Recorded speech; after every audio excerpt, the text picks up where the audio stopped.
Hi, welcome back.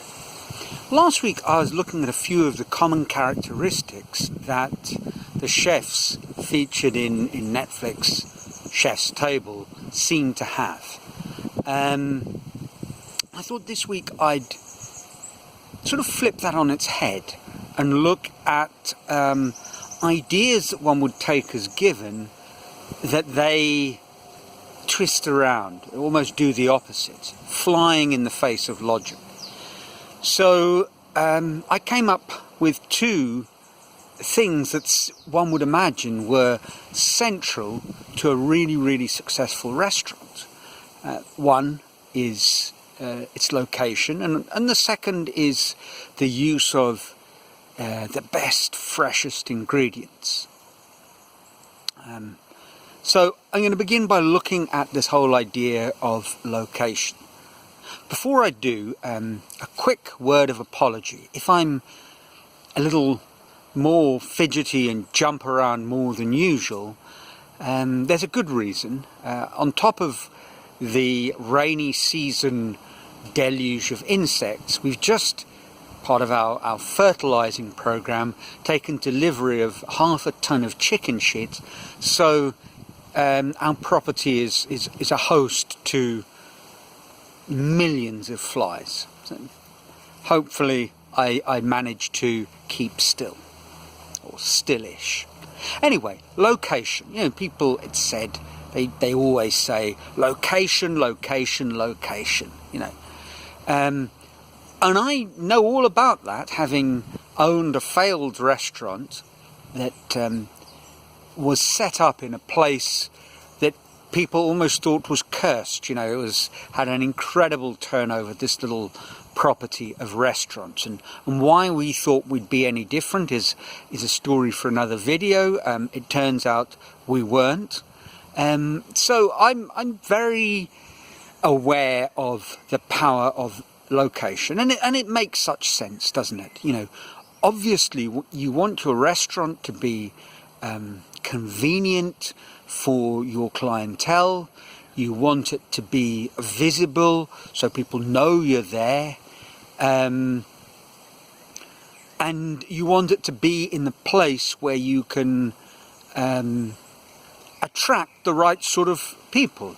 You know, if you were in London and you were setting up a fine dining restaurant, it might be in Kensington. And if you're McDonald's looking for your Uber McDonald's, well, Covent Garden, slap bang in the centre of Tourist Central, is the obvious place to go. So when wouldn't that be true? And it seems to me that an interesting thing to do, as always, is to ask the question, why? You know, why is location so important? And in fact, the way we ask that question, the inflection, might lead us in a particular direction.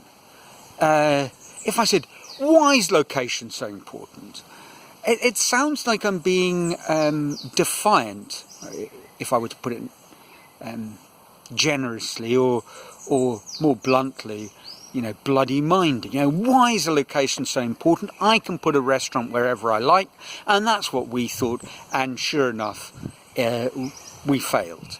But if you change the tone a little bit and say, well, why is location so important? And actually look at the underlying principles, and this idea of being convenient to your customer, and being visible, and being on the beaten track, whether it's a beaten track of the unwashed masses or the beaten track of the rich and famous 1%ers, beaten track all the same. But why? What if we flipped that around and said, well, actually, we're going to do it differently. We're not going to be easily got to. It's a whole new game. And actually, this seems to be a game that a number of restaurants around the world, very successful restaurants, are willing to play, and none more so than the now closed Farvakin, owned by someone whose name escapes me, but the chief partner and executive chef was Magnus Nilsson, one of Sweden's very finest modern chefs. And Farvakin is not easy to get to. I mean, you might say, well, it's in Sweden, so of course it isn't. But, you know, it's not near Stockholm. It's much closer to being in the Arctic Circle than it is to being in a major urban centre. And it's not just that it's far north, it was, as I understand it, somewhere like 100 kilometres from the nearest decent-sized town. I mean, it's near a place that has become famous recently called Östersund, which became famous, small town of 50,000 people, because a rich gentleman there decided to have a project of developing a top-flight football team, and he actually reached the knockout phase of the Europa League, with a team managed by the English manager Graham Potter, who's now at Brighton. But it really is deep in the middle of nowhere. And this football team became successful by adopting very, very, very different ways of doing business as a football club. I mean, one of the things that the football players had to do was put on a play in the local town theatre. You know, now that's different. And sure enough, Farvakin was very different in the way it went about doing its food. I keep on saying was because its run was from 2008 to 2019, and as I understand it, well, it certainly didn't close because it was unsuccessful. This might be oversimplifying, but it closed because its genius chef decided that he'd become interested in the apple orchard business, and the North Pole isn't a good place to grow apples.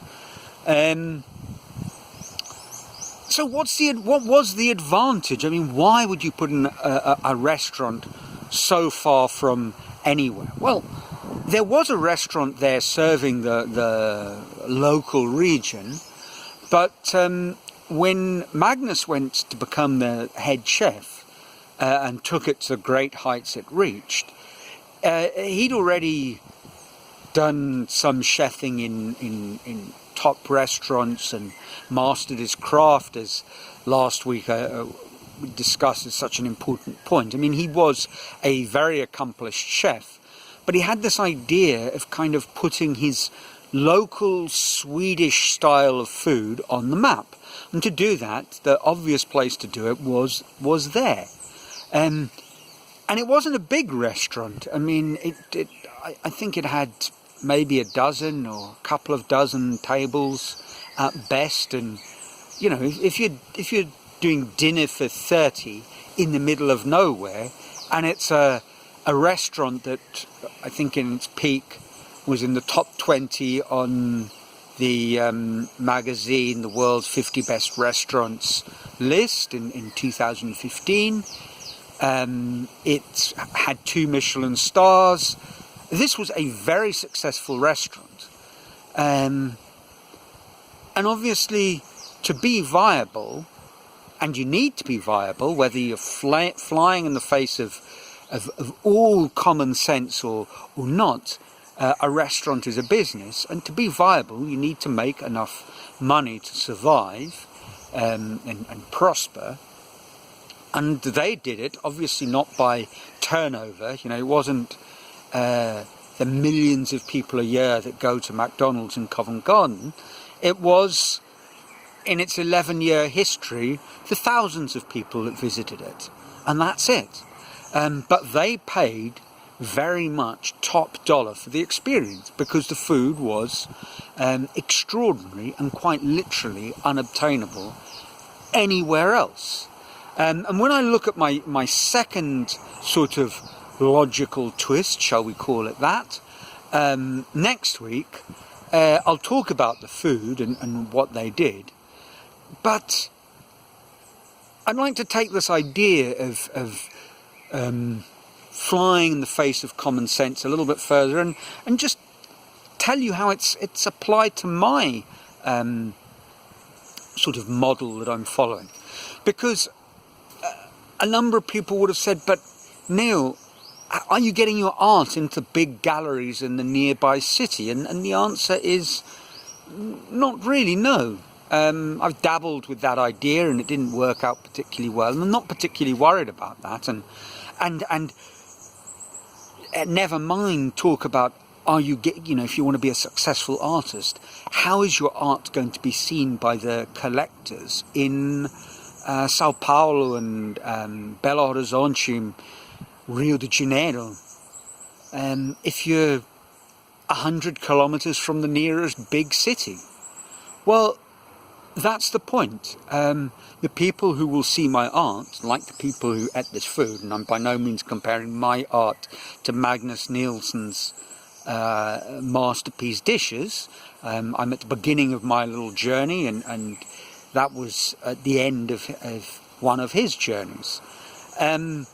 But that's the ambition, and the point is I want to produce things that people will travel that distance to see. And it needs to be good enough to give them reason enough to make that journey. I mean, this will sound extraordinarily pretentious or arrogant or something like that, but one needs to produce work, if you are sufficiently far off the beaten track, that is worthy of a pilgrimage. And then the very fact that people have to make such an effort to eat your food or see your work or find your work becomes part of the whole experience, and eventually you're going to attract the small group of people in the know. And then that small group, certainly in the food world, if the food is good enough, will spread the word to the point where you eventually gain this sort of fame through very much a uber niche market where people have had to undergo trials and tribulations of geographic complication to actually see or experience what you have to offer. And I think that's a very interesting idea, and I think it's applicable for literally whatever you're creating. Maybe not whatever you're doing. If your thing is heart surgery, well, no. Putting yourself near the Arctic Circle is not the way forward. Unless, of course, your twist is field heart surgery for Eskimos having a cardiac arrest, and based on the propensity to eat sort of mammal blubber or dishes rich in mammal fat in their diet, there may well be Eskimos who have cardiac arrest. So maybe that is a marketplace for a very specially inspired sort of doctor. But aside from these ridiculous examples, I think if you're creating something, being easy to find may actually be the wrong way to go. There we are. Let me know what you think. Next week, I'm going to look at the second thing that I think we can turn on its head, and that is the ingredients of the art that you're producing. Using the best and freshest to make the finest meals, so to speak.